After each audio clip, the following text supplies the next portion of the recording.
My dear students, mechanism of respiration.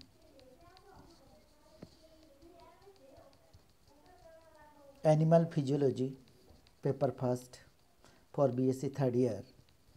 It consists of mechanism of respiration, breathing, then transport of the gases, in which in previous lecture we have studied the oxygen transport. Today our topic is carbon dioxide transport, and this topic is presented before you by me, Prem Singh Chauhan, Associate Professor in Zoology at St. Ranglal Kothari Government College, Rajsamand. At present, from Government Samrat Prithviraj Chauhan Government College, Bhim. There are few keywords which involves carb-aminohemoglobin. Carb-aminohemoglobin is the compound formed by the reaction between carbon dioxide and hemoglobin molecule formed when carbon dioxide reacts directly with the amine radical of hemoglobin molecule.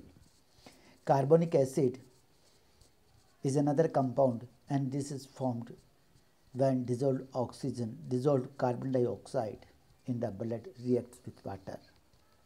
And Haldane effect, it refers to the binding of the oxygen with hemoglobin that tends to displace carbon dioxide from the blood.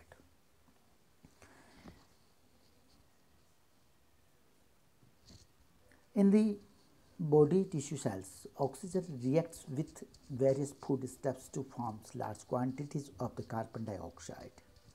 This carbon dioxide enters the tissue capillary and that is transported back to the lungs, from where carbon dioxide is expired.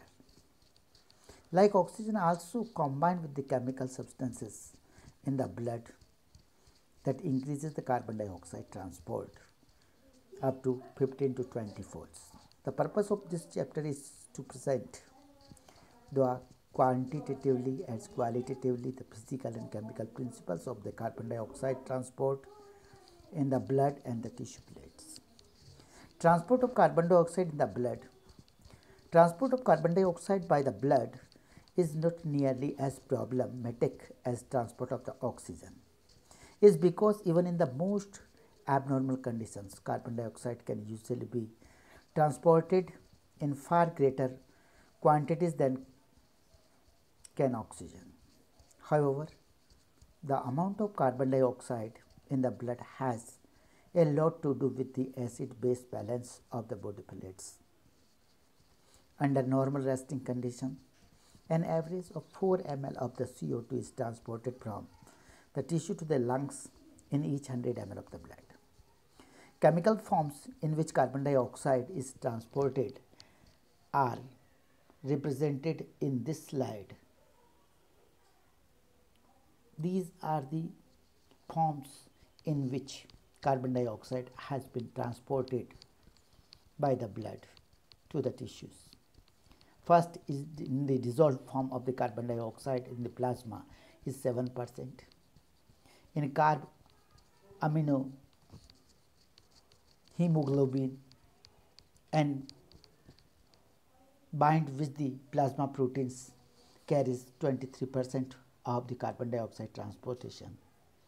The main transportation of the carbon dioxide takes place as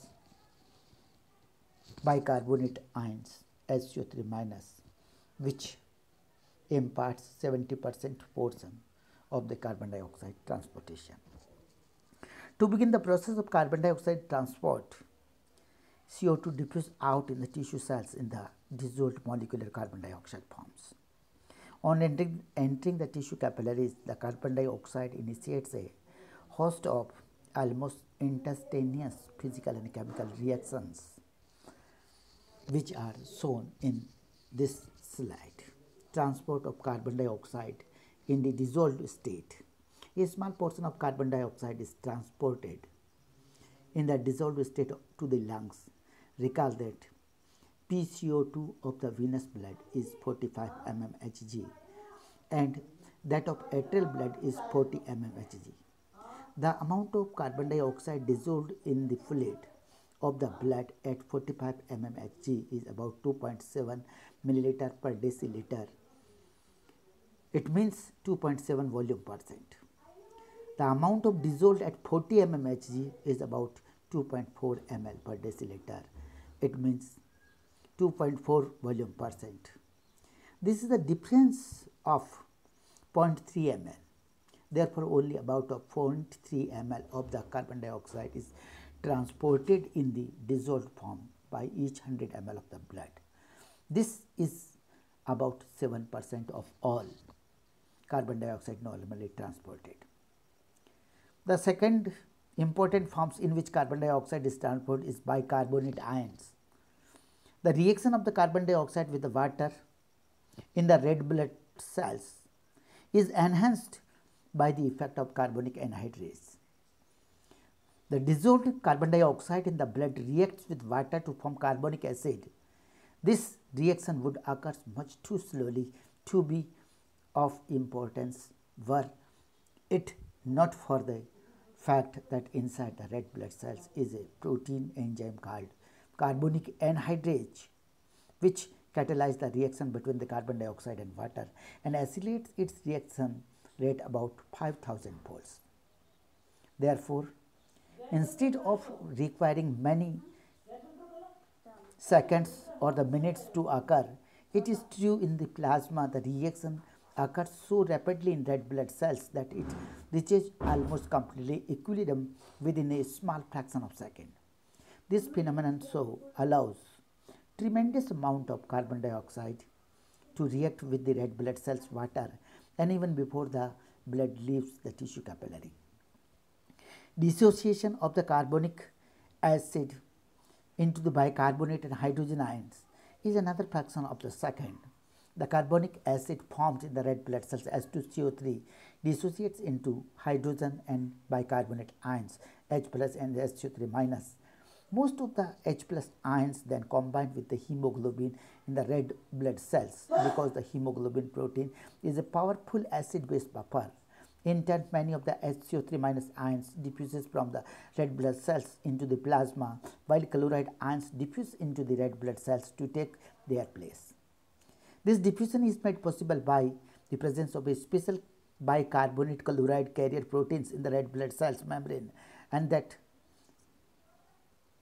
settles these two ions in opposite direction at the rapid velocities. Thus, the chloride content of the venous red blood cells is greater than that of the arterial red blood cells. A phenomenon called chloride shift. The reversible combination of carbon dioxide with the water in the red blood cells under the influence of the carbonic anhydrase accounts for 70% of the carbon dioxide transport from the tissue to the lungs. Thus, this means that transporting carbon dioxide is by far the most important. Indeed, when a carbonic anhydrase inhibitor acetazolamide is carbonic anhydrase inhibitor is administered to an animal to block the action of the carbonic anhydrase in the red blood cells. Carbon dioxide transport from the tissue becomes so poor that the tissue PCO2 may rise to 80 mmHg instead of normal 45 mmHg.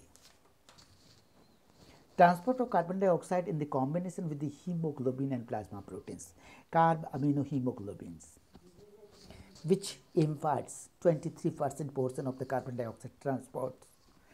In the addition to the reacting with the water, carbon dioxide reacts directly with the amine radical of the hemoglobin molecule to form compounds carb-aminohemoglobin, CO2HGB. This combination of carbon dioxide and hemoglobin is reversible reaction that occurs with a loose bound, so the carbon dioxide is easily released into the alveoli where the PCO2 is lower than in the pulmonary capillaries. A small amount of carbon dioxide also reacts in the same way with the plasma proteins in the tissue capillaries. This reaction is much less significant for the transport of the CO2 because the quantity of this protein in the blood is only 1/4 as great as the quantity of the hemoglobin.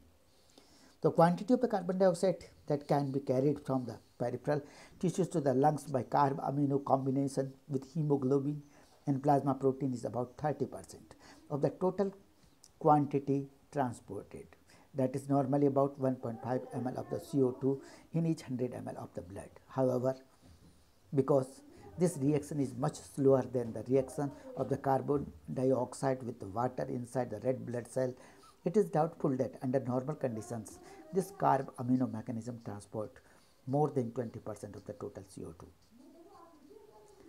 Now we comes to show the diffusion. Before it, a small explanation about this reaction is to be learned by us. So we use brush for this. This is the CO2 is produced by the metabolism of the food step or after the oxidation of the food step. This CO2 is then transported into the capillaries where in the blood plasma CO2 dissolved or the CO2 is diffused inside the red blood cell where CO2 react with the H2O and it forms carbonic anhydrase. It forms H2CO3 which undergo dissociation H plus H2CO3 minus H plus ions binds with the hemoglobin and form HgBH plus, and as CO3 ion is diffuses out of the red RBC and into the plasma, and in place of the SO3 minus ion, the negativity is compensated by shifting chloride ion from plasma to RBC, and this phenomena is known as chloride shift. This is important, that's why we explain this one. Now we go to the diffusion of the carbon dioxide. For understanding the diffusion of the carbon dioxide in the blood, when oxygen is used by the cells, virtually all it becomes carbon dioxide and increases the intracellular PCO2. Because of this high tissue PCO2, CO2 diffuses from the cells into the tissue capillaries and is then carried by the blood to the lungs. In the lungs, it diffuses from pulmonary capillaries into the alveoli and is expired. Thus, at each point in the gas transport chain, CO2 diffuses in the direction exactly opposite to the diffusion of the oxygen. Yet, there is one major difference between the diffusion of the carbon dioxide and of oxygen. CO2 can diffuse about 20 times as rapidly as oxygen. Therefore, pressure difference required to cause the CO2 diffusion are in each instance far less than the pressure difference required to cause oxygen diffusion. The CO2 pressure are approximately the following. Intracellular PCO2 is 46 mmHg. This one.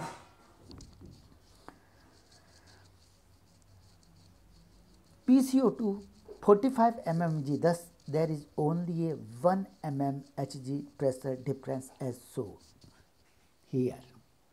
Venous end of the capillary consists of PCO2 is 45 mmHg.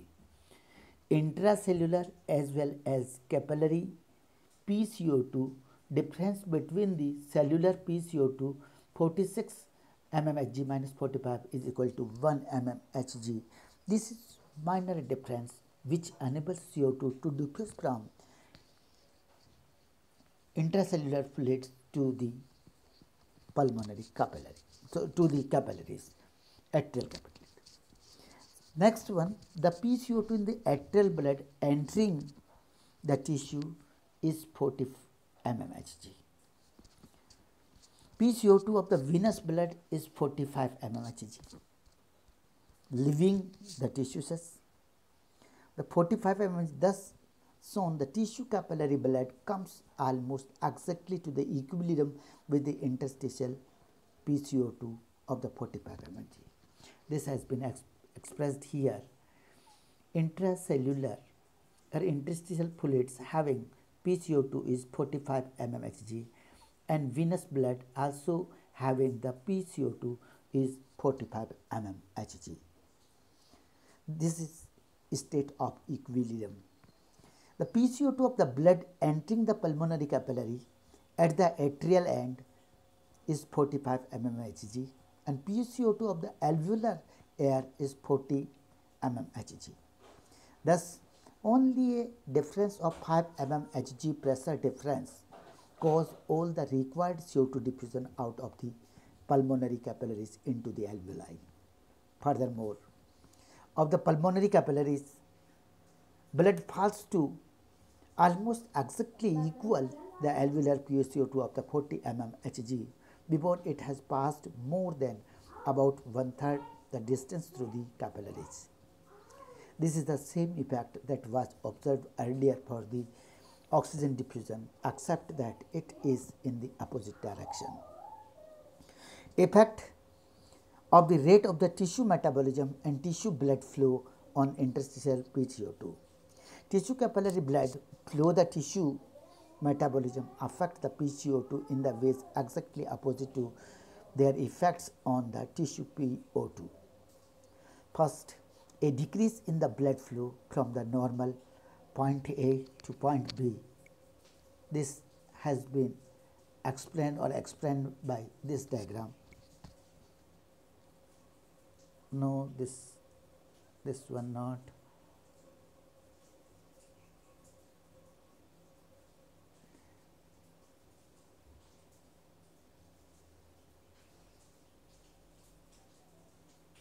This one.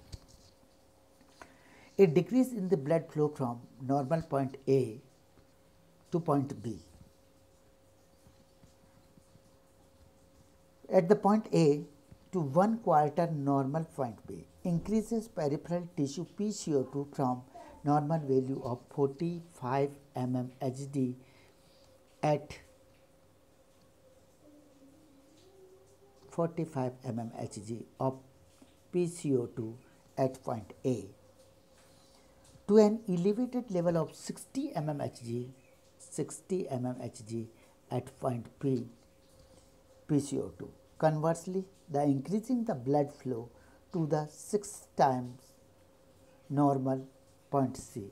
This is point C, and this direction shows the blood flow in percentage. So, the blood flow increases up to 100 to 600 volts, so 6 times 10 multiplied by 6 is 600, so 6 times blood flow increases at point C. It decreases the interstitial PCO2 from normal value of 45 mmHg to 41 mmHg. This C1 point is just slightly above the 40 mmHg, so it becomes 41 mmHg. The speedy flow of the blood reduces the PCO2 from 45 mmHg to it becomes 41 mmHg at point C. Down to the level of the almost equal of the PCO2 in the atrial blood, 40 mmHg entering the tissue capillaries. As we know, tissue capillaries, which atrial capillaries enters in the tissue cells, also having the PCO2 of 40 mmHg. Note that a tenfold increase in the tissue metabolic rate. This is another diagram. This one, a tenfold metabolism increases to the tenfolds. Tenfolds greatly elevates the interstitial PCO2 at all rates of the blood flow, whereas decreasing the metabolism to the 1/4 normally causes the interstitial fluid PCO2 to fall about 41 mmHg and closely approaching that the atrial blood of 40 mmHg. This has been represented by these two figures. When tenfold metabolism increased, At every point there is elevation of the PCO2 at the point B, this one, and at the point C, the elevated. As the metabolism is increases, at every point the PCO2 is also increases. It lowers the metabolism rate by 1/4 of the normal metabolism. It reduces the PCO2 at each point, but at the point C, it is almost equal to 40 mmHg or 41 mmHg, which is minus difference. Now we comes to the next one, carbon dioxide dissociation curve.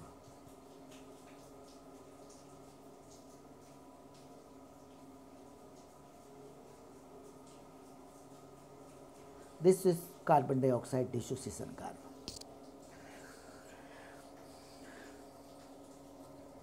The curve shown in figure in front of us is the carbon dioxide dissociation curve. This depicts the dependence of the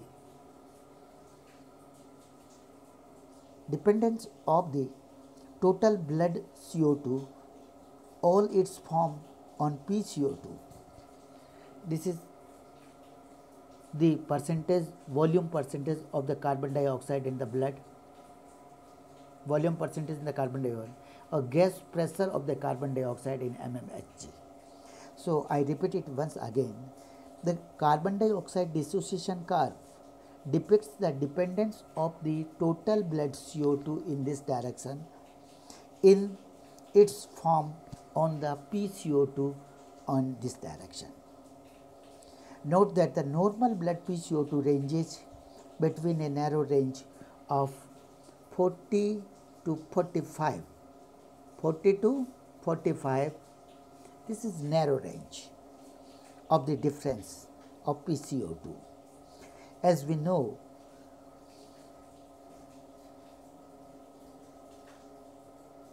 PCO2 ranges between a narrow range of 40 mmHg in the arterial blood and 45 mmHg in venous blood. This one is in venous blood and this one in arterial blood, arterial and venous blood.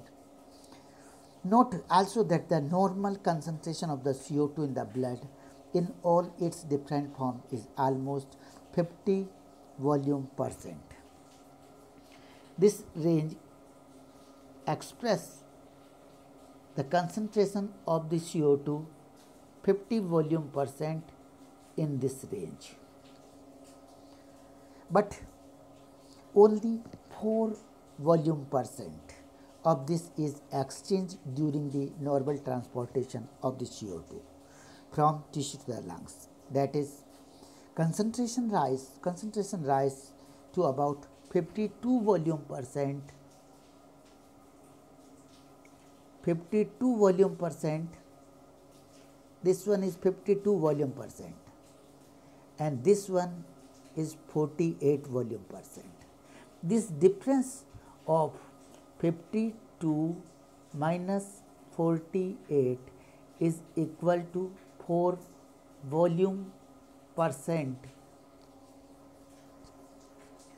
as the blood passes through the tissue and falls to about 48% as it passes through the lungs.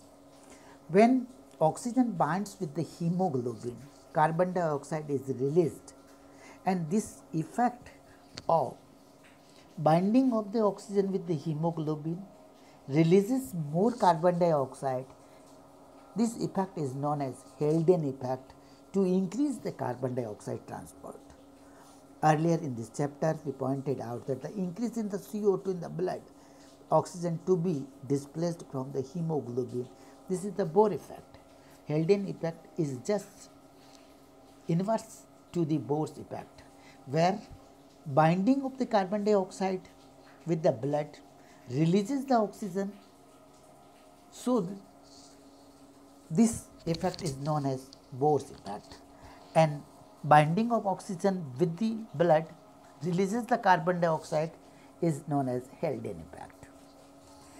The displacement from the hemoglobin, which is an important factor in increasing oxygen transport. The reverse is also true. Binding of oxygen with the hemoglobin tends to displace CO2 from the blood. Indeed, this effect, called the Haldane effect, is quantitatively far more important in the promoting CO2 transport than is the Bohr effect in promoting oxygen transport. The next figure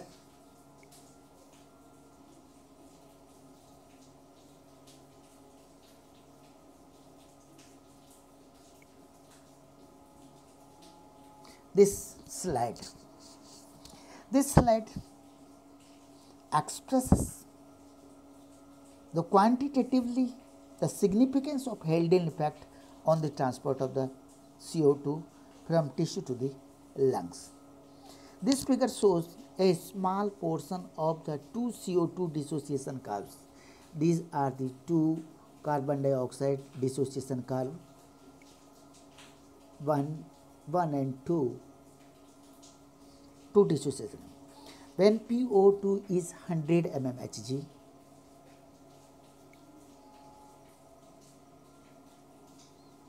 when PO2 is 100 mmHg, which is the case in the blood capillaries of the lungs, and PO2 is 40 mmHg, which is the case in the tissue capillaries. The point A and point B, these are the 2 points, shows the normal PCO2 of 45 mmHg in the tissue causes 52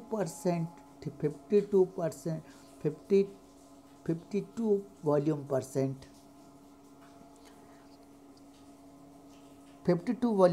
of the CO2 to combine with the blood. On entering the lungs, the PCO2 falls to 40 mmHg. Lungs, it is 40 mmHg, and the PO2 rises to 100 mmHg. PCO2 is 40 mmHg and PO2 rises to 100 mmHg in the lungs. If the CO2 dissociation curves did not shift, CO2 dissociation curve did not shift because of the Haldane effect, the CO2 content of the blood would fall only to 50% volume percent. These are two differences where carbon dioxide curve has not been shifted at the 50 mmHg. When PCO2 is 40 mmHg, PO2 is 100 mmHg, this carbon dioxide dissociation curve has not shifted and it becomes 50 volume percent, which would be a loss of only 2% of 2 volume percent of the CO2. However, the increase of the PO2 in the lungs lowers the CO2 dissociation curve from top curve to the lower curve of the figure, so that the CO2 content falls to the 48 volume percent at point B.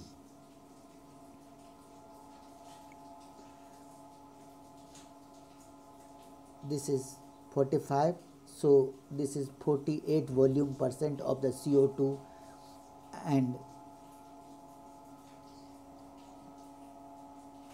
PO2 is 100 mmHg. This represents an additional 2 volume percent loss of CO2.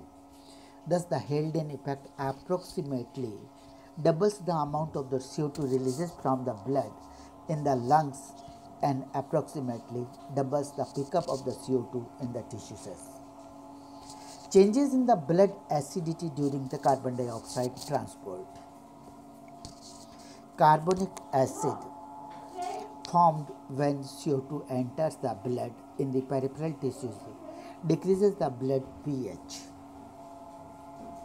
Why it is becoming so? Because as when CO2 is entered into RBC, there is a formation of carbonic acid. Carbonic acid undergoes dissociation and it forms H plus ion. Increases in the H plus ion reduces the pH. However, this acid with the acid base buffer of the blood prevents the hydrogen ion concentration from rising greatly and the pH from falling greatly. Ordinarily, atrial blood had a pH of about 7.41. As the blood acquires CO2 in the tissue capillaries, the pH falls to a venous value of about 7.37. In other words, the pH changes of 0.04 unit takes place. The pH, here we can say the pH of atrial blood is 7.37. The pH of venous blood is 7.41. The difference of 0.04. This is minute shift in the pH due to the presence of or the acid base buffers. The reverse occurs when CO2 is released from the blood into the lung. This is reversible phenomena. When CO2 releases in the lungs, again pH rises to 7.41. In the heavy exercise or other conditions of the high metabolic activity, when blood flow through the tissue is sluggish, the decrease in the pH in the tissue blood and the tissue themselves can be much as 0.50, about 12 times normal, thus causing the significant tissue acidosis. This is all about the carbon dioxide transport and few another points: hypoventilation and hyperventilation respiratory ratio, which are not in our syllabus. So we have explained this one. Now Haldane effect is also. Now we comes to the assignment for this exercise or for this lesson. First question number first. Explain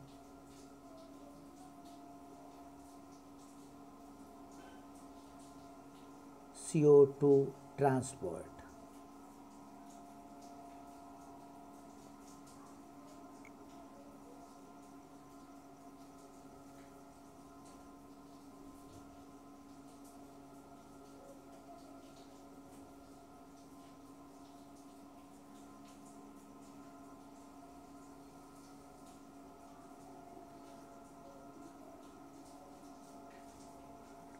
Question number second.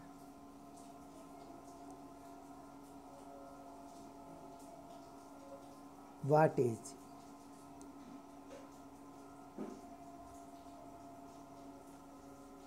chloride shift? And question number third.